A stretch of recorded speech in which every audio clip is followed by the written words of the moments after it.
J'ai souvent entendu mon père dire de ma mère que c'est une femme qui a un cœur de mère. Et c'est vrai. Des centaines, des milliers de personnes peut-être ont ressenti son influence maternelle et elle a élevé ce rôle maternel à une forme d'art. Son témoignage de l'Évangile rétabli de Jésus-Christ et sa forte conscience de son identité et de son but ont guidé sa vie. Il lui a fallu davantage de temps qu'à la plupart des femmes pour trouver un mari. Mais pendant ces années de célibat, elle a consacré sa vie à progresser. Elle avait fréquenté l'université et avancé dans sa carrière, ce qui n'était pas courant à l'époque. Après son mariage, ses enfants sont venus rapidement l'un après l'autre, et en peu d'années, elle s'est retrouvée à la tête d'une famille nombreuse. Toutes les connaissances qu'elle avait acquises, toutes ses capacités et ses dons naturels, toutes ses compétences ont été canalisées dans une organisation qui n'avait pas de limites terrestres. Fille de Dieu, respectueuse de ses alliances, elle s'était préparée toute sa vie en vue de la maternité. Qu'est-ce qu'un cœur de mère et comment l'acquiert-on? Certaines de ces qualités sont mentionnées dans les Écritures. Pour paraphraser les proverbes, qui peut trouver une femme ayant un cœur de mère? Elle a bien plus de valeur que les perles. Elle travaille d'une main joyeuse. Du fruit de son travail, elle plante une vigne. Elle tend la main aux malheureux. Elle est revêtue de force et de gloire. Elle ouvre la bouche avec sagesse et des instructions aimables sont sur sa langue. Elle veille sur ce qui se passe dans sa maison et elle ne mange pas le pain de la paresse. La femme, qui a un cœur de mère, possède un témoignage de l'Évangile rétabli et elle en enseigne les principes sans ambiguïté. Elle respecte les alliances sacrées faites dans les saints temples. Elle fait profiter généreusement autrui de ses talents et de ses capacités. Elle acquiert toute l'instruction qu'elle peut, enrichissant ainsi son esprit dans le but d'enseigner ce qu'elle apprend aux générations suivantes. Si elle a des enfants, elle est un bon parent qui suit et enseigne des principes de comportement exactement dans la ligne des enseignements des prophètes modernes. Elle enseigne à ses enfants à prier et à marcher en droiture devant le Seigneur. Plutôt que d'écouter les voix et les demi-vérités du monde, elle sait que les principes de l'Évangile sont basés sur des vérités éternelles et immuables.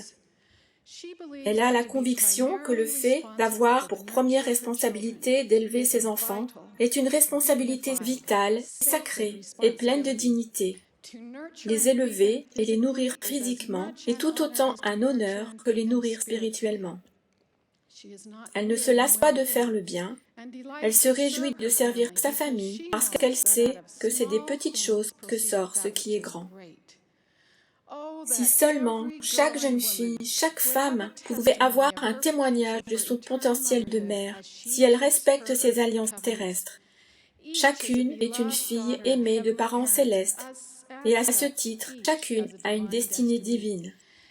En tant que filles spirituelles de Dieu, les femmes ont reçu leur première leçon dans le monde des esprits et ont été préparées pour paraître sur la terre. Elles étaient parmi les nobles et les grands qui ont poussé des cris de joie au moment de la création de la terre, parce qu'elles allaient recevoir un corps physique ainsi que l'occasion d'être mises à l'épreuve dans une sphère mortelle.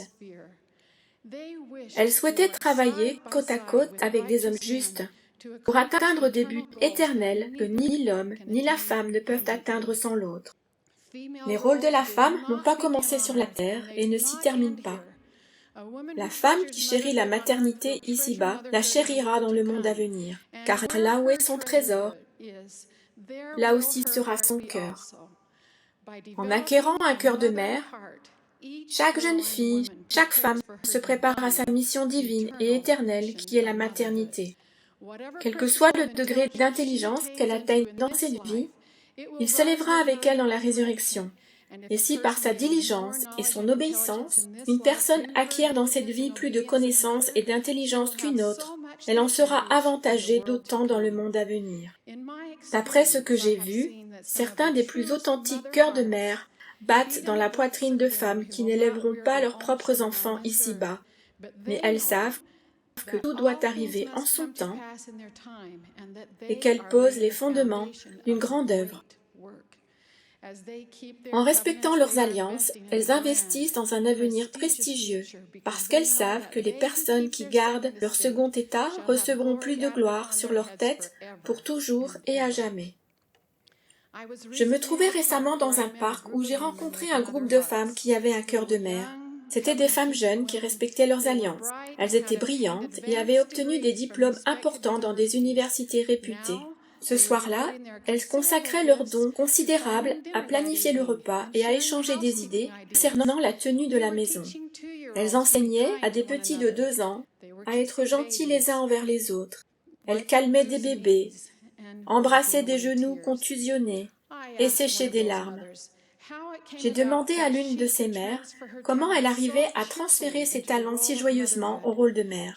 Elle a répondu « Je sais qui je suis et je sais ce que je suis censée faire. Le reste suit. »